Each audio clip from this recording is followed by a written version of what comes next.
It's thinking. We are live and still have no music, but I'm aware that everybody can hear me talking. This time, the production errors are intentional. Hi, I'm Angie Rasmussen.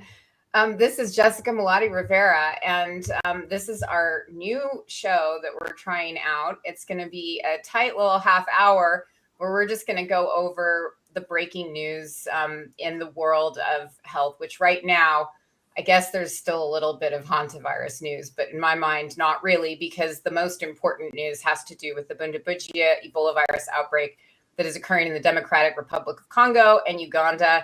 And now, unfortunately, we have some very bad information that it has potentially gone to South Sudan. There's a preliminary positive case there in a part of South Sudan, actually, where there are thousands of refugees. So, you know, I hate to do this, but the breaking news today is that this continues to be an unfolding humanitarian disaster and national security crisis right in front of our eyes. What do you think about it, Jess? Yeah, it's precisely what we were worried about. You know, this went undetected, it seems, for several weeks, and a disease this consequential that can go this undetected, it was just a perfect storm for, you know, crossing borders. You know, just to recap, this is happening in a mining town where people are in and out for day work. It's also happening in a place with a lot of political instability. So there's a lot of people who are not trying to avoid that area too. Sorry, my notifications about this are just exploding. I know, I hear you. I have silenced notifications, but knowing my production skills, that may not have been as effective as I planned. Anyways, notifications forgiven. Yes. So, you know, it's unsurprising that people left the affected area or were in and out of the affected area. You know, it's not lost on me too that we're talking about areas that are not necessarily even easy to traverse, right? So places that would require cars and taxis and perhaps buses filled with lots of people to get to these really remote areas. So when we heard that it had crossed the first international border into Kampala, that was already, well, first it got to Kinshasa, which is a population 18 million in DRC, then got to Kampala, population 2 million in Uganda. South Sudan was on our, you know, concern list, and it was included in a lot of the messaging from WHO that this would be a very acute situation if it crossed over there, precisely because it is so insecure with a high refugee population and very little resources. And so we're dealing with a very under-resourced and overextended population. Yep, here we go. I have graphics today. I looked this up in advance when I learned from one of our colleagues. I don't know how widely this data has been reported yet, but where in South Sudan it is. So it's right across the border in Western Equatoria, where there is this refugee camp that has thousands of refugees, as well as numerous security concerns. So this is supposed to be a safe place. That's not. Yeah. And as we mentioned yesterday and a few other times, you know, Ebola is one of those diseases that it's not necessarily easy to spread, but in these types of conditions, it could be, because you're dealing with a lot of very close proximity. These are not people dealing with, you know, apartments and homes that are separated. You're talking about tents where there are multiple people, perhaps even families in even closer proximity, caring for each other if they are sick, caring for each other because they are refugees, et cetera.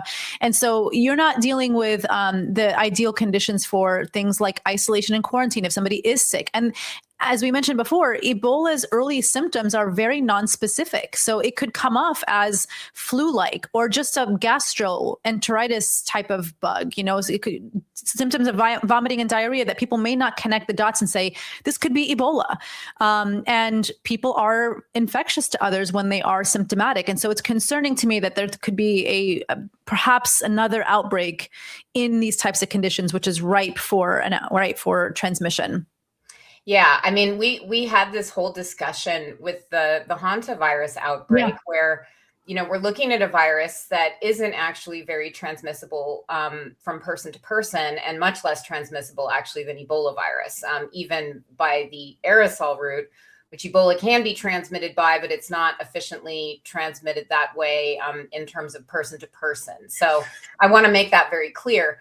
There are a lot of ways to get Ebola. there are not as many ways to pass it on. But in these conditions, just as for hantavirus, a virus that normally in other conditions would not be spreading so quickly can take off like wildfire. And that's exactly my concern as well. So Ebola is transmitted by inhalation, exposure, percutaneous exposure. So that's like a cut on your hand, blood, oral exposure, conjunctival exposure, your eyes, potentially exposure to your nasal mucosa. It can be sexually transmitted. If you get exposed basically to this virus, to your bloodstream, even through a mucosal entrance like your nose, your mouth, you will get infected with Ebola. And when you're in conditions like what you just described, Jess, like what are in these refugee camps, you have exposure to a lot of other people's bodily fluids. And one thing to note is that Ebola is transmitted most efficiently in two different settings, healthcare settings and funerals or preparing bodies for burial. So controlling Ebola outbreaks has a lot to do with making sure that people are safe and protected, and there's risk mitigation measures in place so that they can safely care for their family members, so that healthcare workers can safely care for patients, and so that people can, bury their dead, their loved ones, in a way that is culturally sensitive, that still checks all the boxes of something that you would need to say goodbye to a loved one, and to make sure that they are honored in their burial, while still making sure that the people who are overseeing their funeral, the guests who are coming to pay their respects, are not going to be exposed to Ebola, because that is actually a very common way of Ebola spreading in populations. When you have a refugee camp where there's, no plumbing, no electricity, people are living in tents, they're very crowded conditions, there may not be enough food, there is sporadic violence, which is what this UN warning is about. Essentially, these refugee camps are supposed to be safe places for people who are fleeing war zones, and then the conflict continues to follow them. So this is pretty much the worst possible place that you would want to have an outbreak of a rare Ebola virus that doesn't have a vaccine, doesn't have countermeasures. The news just keeps getting worse. Every single day we hear something new about what a humanitarian disaster this is going to become. And many of the fears that we articulated, including what if it gets into refugee populations in South Sudan, it appears that they're starting to come true. And today, we woke up to find that the WHO, the World Health Organization, has issued its first situation report. So whenever there's an outbreak or a a public health emergency of international concern, or just an outbreak, even if it doesn't rise to the level of being a fake, there will be these situation reports. So these are just updates on, what's the situation on the ground, how many cases are there, that sort of thing. And we see that these are the numbers that we were hearing about yesterday. We did a show last night with our colleague Saskia Popescu, and you're just going to be seeing lots of us. So brace yourselves. But Saskia told us that she had just seen reporting that showed these numbers right before we did that show. And you and I were both, holy shit, previously it had been 400 cases and 89 deaths. I think now it's up to more than 500 cases, over 130 deaths. These numbers are still vastly undercounted. And with this news about this presumptive positive in South Sudan, I think that we can expect to see that it's spread more widely to other countries too. I was surprised in the situation report to see that there have now been 12 cases identified in Uganda, 2 in Kampala. And it does sound like they've identified them and they're actively contact tracing. So that's comforting. But if there's this many cases, how many cases are we missing? Because we know, and as you said, the symptoms of Ebola look a lot like a lot of other diseases that can be in this part of the world. As you said, gastroenteritis. I mean, I think a lot of people don't appreciate that people vomit a lot when they have Ebola sometimes. They also have symptoms that look very much like malaria. And that's why, we've missed this. This wasn't detected early on because I think people were not expecting it to be Ebola, much less Bundubugia or Bundubugia virus. This is going to be a thing, I feel like, with how we pronounce this word. But this particular Ebola virus I don't think anybody's expecting that to emerge. The last time this Yeah. virus emerged was in 2012. So it's been almost 15 years, and it's easy to see how you could miss that. Unfortunately, it is an Ebola virus. So now we're seeing what that virus can do.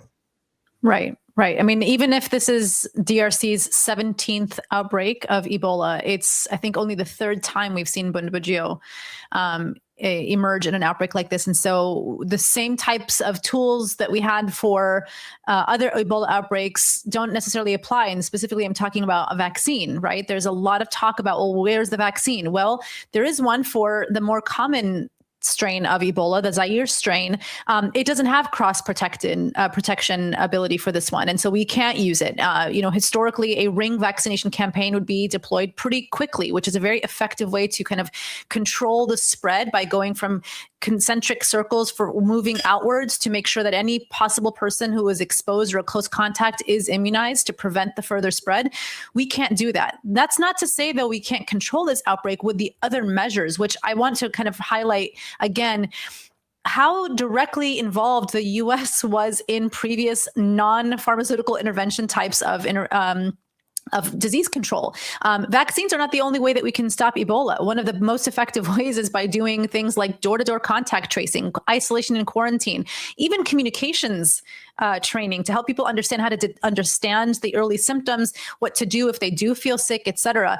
And the USAID program was directly involved with that. The USAID program cannot, and this is something that I'm still haunted by the words of Elon Musk for saying, like, oh, sometimes we'll make mistakes like the Ebola one, we'll bring it back. They did not bring it back. In fact, we spent billions of dollars to finish the shutting down of USAID, $2 billion, which would have made an unbelievable difference in the infrastructure for Ebola prevention and control, and a meaningful difference in this outbreak in particular. If we look back at the numbers from the 2014 outbreak, we spent about $750 million.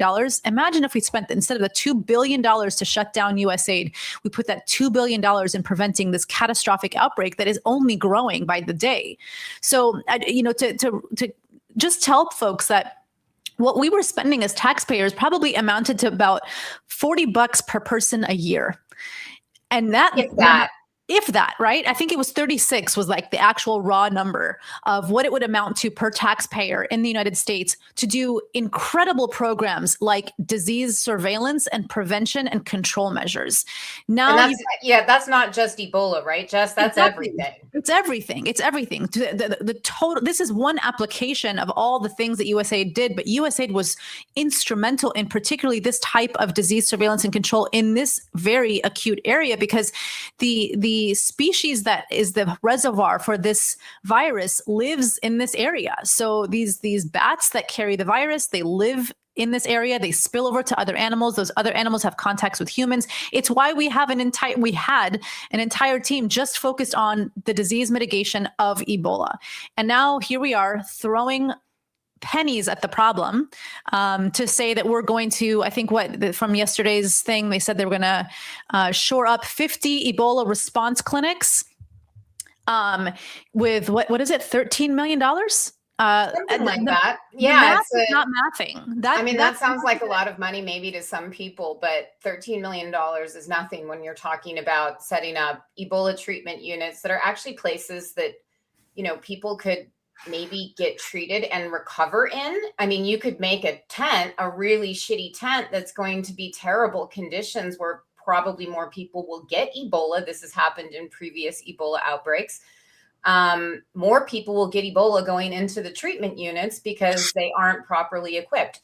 So we've actually learned a lot. And the US was, again, a major driver of this, learned a lot from mistakes made in prior Ebola outbreaks. That's actually how we know some of the ways that Ebola gets transmitted in a setting where you have a lot of Ebola patients all at once, and you don't necessarily have the infrastructure to isolate them the way that you would in a wealthy country in the global north. So you have to make do with what you have. And we've now, unfortunately, there have been so many Ebola outbreaks that we do have a lot of experience in building these things out so that they're safe. And as you pointed out previously in some of our discussions and on our shows, the U.S. Army sent more than 3,000 troops to support this. And they actually helped build a lot of those Ebola treatment units. They helped they helped conduct diagnostic testing. They helped isolate and triage patients. They helped maintain PPE supplies. They managed the supply chains to actually bring in PPE, to bring in the testing reagents, to bring in the testing machines. Now, that WHO situation report says that, the WHO is mobilizing mobile labs. They are working with all the countries affected. They're working with their current member states, not the US. I mean, the World Health Assembly is happening this week, where they're talking about all kinds of global health issues, including this. And the US is just sitting the entire thing out. So I've been getting a lot of questions from people, from, just my friends, and also from people, who follow me on social media, wanting to know, like, what their risk is for Ebola. And I know we've talked about this, the risk is low, but what can they do to protect themselves? And it's such a hard question, because I don't think that people should wear masks in the subway to prevent infection with Ebola. If you want to wear, a mask in the subway, if you want to wear a mask on a plane, if you want to wear a mask in a public space or a respirator to protect against other viruses, that's a great option. Do I think people need to be masking up to prevent Bundibugyo virus infection? No, not unless you're planning to go to Ituri province in the Democratic Republic of Congo, or be around a bunch of patients who have Bundibugyo Ebola virus. The risk for Americans is low, but the risk for Americans still exists because of this. What our government has done, essentially, is taken our investment in global health. And as an American, I mean, I see this as an issue of our values, as well as somebody who is a global health professional who thinks that we should all be as healthy as possible. Taking away that $36 that demonstrably saves thousands, millions of lives with those global health activities. It's a drop in the bucket. Yeah. It's less than you would pay if you subscribe to one of those, for just $5 a day, you could help this child eat gruel. This is actually $36 of your taxpayer money that is going to create good in the world. And as an American, I always felt that we had a higher moral standing in the world, because it was one of our values to actually do that, to invest in doing good in the world. And we found that when that happened, that actually paid off, because it works for America's diplomatic standing on the world stage. It helps the American economy in terms of research. You mentioned the reservoir for Bundibugyo virus. We have no idea what it is. It's probably a bat, might be several species of bats. We've never found it. We don't know if it goes into an intermediate species. Other Ebola outbreaks intermediate species have been implicated in them, but we don't know if we don't even know what the species are. This is why research was incredibly important for this. Yeah. So we understand where these viruses come from. We can prevent them from reemerging. We can understand the viruses better so that we can make vaccines, which, as you mentioned, we don't have. And this virus is still an Ebola virus, but it's a different species. So it's different enough from OG Ebola virus, virus, that it's the vaccines probably aren't going to work, and we can't use vaccines that probably aren't going to work on human beings. We can't do that ethically, and we wouldn't do that. Talk about something that would degrade trust further. But there's all this talk about trust constantly. Yeah. I would say that the thing that America has done to betray the world's trust is to just say, you know what? We think that President Trump should have this money and should be able to do whatever he wants with it, build ballrooms, whatever. And these people should just die. And the fact is, Elon Musk talking about, oh, we think Ebola prevention is important. No, he doesn't. The people who are affected by Ebola are some of the poorest people in the world. They are not white people. And Elon Musk doesn't like not white people. He doesn't like poor people, or he just doesn't care about them. And neither does really anybody in the US government. They are poor, non-white people who live in a quote unquote shithole country. And so it's okay, according to this moral view of the world, to just let these people die. And I completely don't accept that as an American. I don't think that that is consistent with my values. I think that is wrong. And I deeply resent my government speaking for me in this way by withholding PPE by withholding resources that will literally save lives. And the fact is, this is why Americans should be concerned. Do you think that thousands, maybe even more, of people dying in another country won't have some kind of effect on you in terms of national security, in terms of the global economy, in terms of potentially having more disease outbreaks that go further? And what happens if it is something that is more transmissible from person to person than Ebola virus? I mean, Angie, they didn't even let the American doctor back in the US. They sent him to Berlin, even though we have facilities here between Emory, between Nebraska, where the hantavirus, folks were being quarantined and isolated. Like, we said no to even an American. This tells you everything that you need to know about how deep the isolationism is, that we would even betray our own, a doctor who was doing incredible, valiant work in a very, very under-resourced area. And the idea that, you mentioned earlier, healthcare workers are among the most high risk for this because they are the ones dealing with the sick patients. One of the things that USAID did was to ensure continuity of care for all the other non-Ebola things that are happening, because Ebola is happening on top of other issues, on top of a very high incidence of malaria, on top of a very high incidence of other gastrointestinal viruses and bacteria. It's happening on top of already a stressed healthcare infrastructure. And so what the deployment of soldiers, the deployment of CDC personnel, and even the training was intended to make sure that the whole system itself would not collapse. When we talk about infrastructure collapse or healthcare infrastructure collapse, that creates an absolutely untenable situation to manage an emergency on top of that. And that's what we're trying to prevent. And here we are, not even opening the doors or opening the border for one of our own because we don't want to deal with that. I mean, there are tweets resurfacing from Trump back in the 2014 outbreak saying, we don't want them. We don't want anybody with Ebola in America. Keep them out. And we know travel bans do not work. They cause more harm. They can exacerbate lots of problematic sentiments like racism and xenophobia, very, very problematic associations with types of behaviors and cultural practices and diets, et cetera. And we're just digging our heels into the isolationism, into the, deeply selfish America first sentiment when we've been saying this about every single disease. A disease over there, wherever there is, can be a disease over here in one flight, one ship, whatever it takes, because these diseases do not care. They just need a person, a body to get across the border. And this, people are right now freaking out about the World Cup and what this means for Houston. And look, I think you and I are aligned that we're not worried about a massive outbreak or emergence of Ebola in Texas or even from the World Cup.